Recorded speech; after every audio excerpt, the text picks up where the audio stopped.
Który z tych produktów to makaron? Pytanie jest bardzo trudne. Mianowicie odpowiedź jest tak. Wszystko to jest makaron.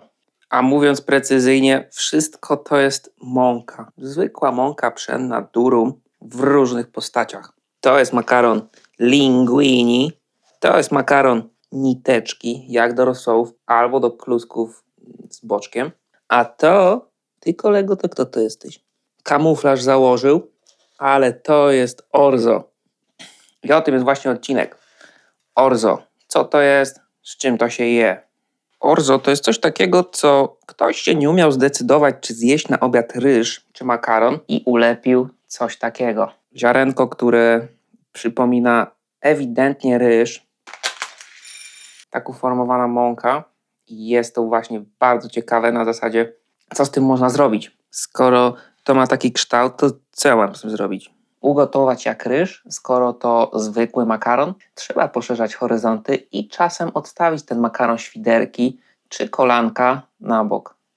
Tak czy siak, na pewno w internecie jakieś włoskie czy greckie przepisy z nim istnieją, bo jest to składnik dość popularny w tamtejszej kuchni. Ja nie jestem alfą i omegą i nie znam wszystkich przepisów, choć znam jeden zwrot po grecku, czyli parakalo, bo mi się kojarzyło po prostu zawsze z parą kaloszy. No także nie ma za co.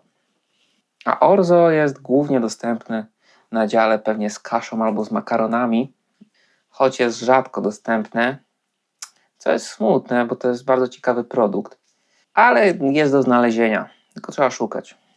Ja się zastanawiam, dlaczego to nie jest takie popularne, jak to jest taka fajna rzecz i robi się z nią takie proste dania. Nie wiem. Może po tym filmie będzie coraz bardziej popularne? Who knows?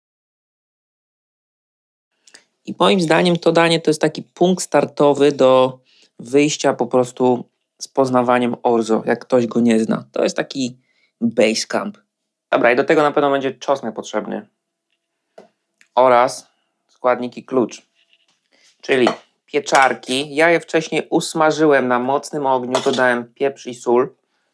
Takie no, zwykłe pieczary. Dam, ja wiem, połowę tego, coś takiego. Ale najważniejszym składnikiem jest niestety groszek. Erbsen po niemiecku. Groszek po prostu zwykły, mrożony. Około do 100 gramów, coś takiego. I tak, dlaczego ja używam mrożony groszek, a nie na przykład taki Puchenstein?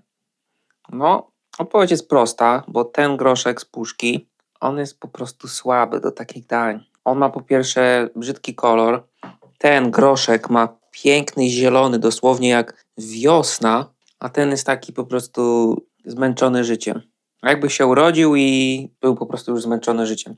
Tak go po prostu kwalifikuję. On jest spoko do usmażenia po prostu ze schabem na patelni. To jest spoko, ale w tym daniu groszek mrożony albo może być na przykład fasolka szparagowa. Coś takiego. Fasolka szparagowa by była dobrym dealem. Ja kiedyś robiłem to danie z fasolą, którą uprawiam. To była fasola Blauhilde. No i to jest po prostu tyle.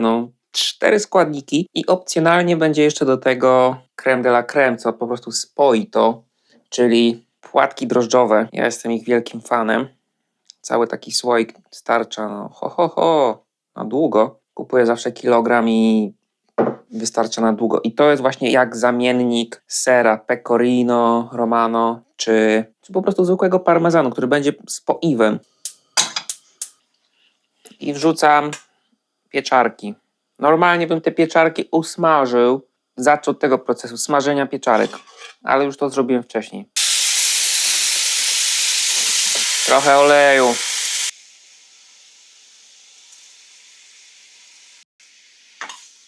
To orzo ma się trochę przypalić. Ma stracić taki posmak surowizny. Dosłownie 2 minuty je tak podsmażam. Do tego daję czosnek przetarty przez tarkę.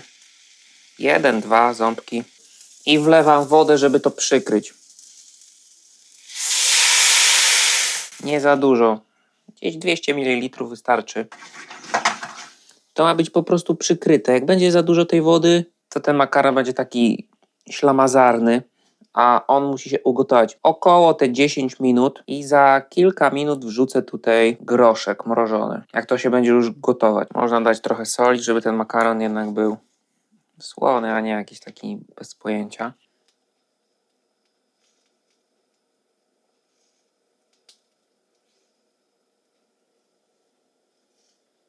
I już się zagęszcza powoli. I to jest właśnie genialne w tym, że przez tą skrobię zawartą w tej mące to się po prostu zagęści i stworzy taki sosik. Dobra, dorzucam groszek.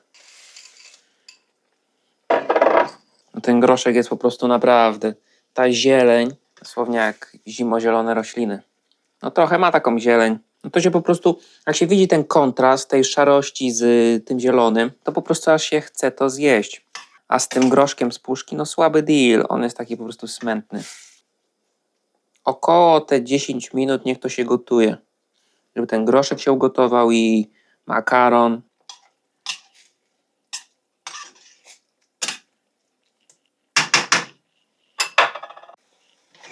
Po kilku minutach już ten makaron zaczyna być coraz bardziej gęsty. Sosik jeszcze jest wodnisty, więc pozostało mu jeszcze około tych 3 minut.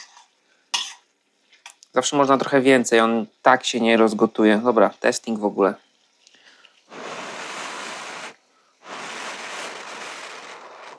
I tak, ja dodałem wody, ale naprawdę, jak ktoś ma bulion z kurczaka albo bulion warzywny, to jest super deal, żeby to po prostu dodać tutaj. Wtedy jeszcze bardziej będą intensywne te smaki. No i do maksimum będzie podkręcony smak. Wyłączam palnik i dodaję ostatni składnik. Czyli tak jak mówiłem, płatki drożdżowe. Płatki drożdżowe albo dużo tego sera.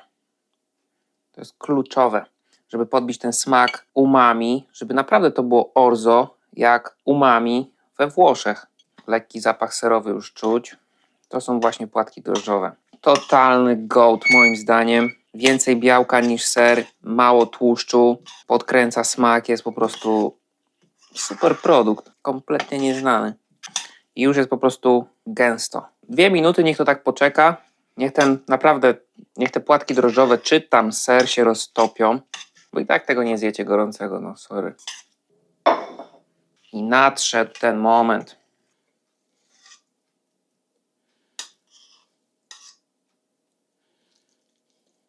Naprawdę to jest takie proste. Dobra, testing.